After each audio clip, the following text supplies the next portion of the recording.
চলে যাব পরবর্তী সংবাদে। আগরতলা রেল স্টেশন থেকে ফের বাংলাদেশি এক দম্পতি ও গাঁজা সহ আটক এক যুবক।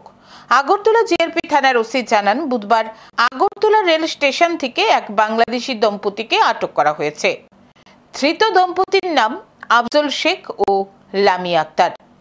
তারা অবৈধভাবে রাজ্যে এসেছে। তাদের বিরুদ্ধে আগরতলা জিআরপি থানায় একটি মামলা দায়ের করা হয়েছে।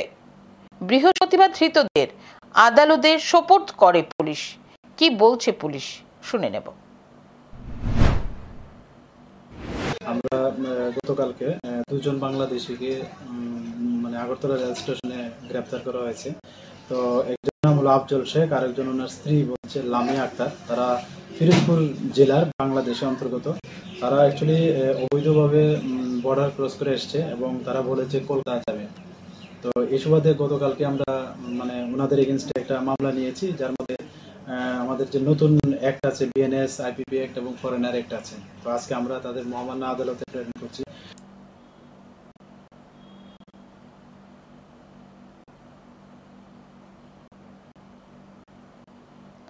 অপরদিকে আগরতলা রেল স্টেশন থেকে গাঁজা সহ আটক করা হয়েছে এক যুবককে। ধৃত যুবকের নাম রাহুল দাস।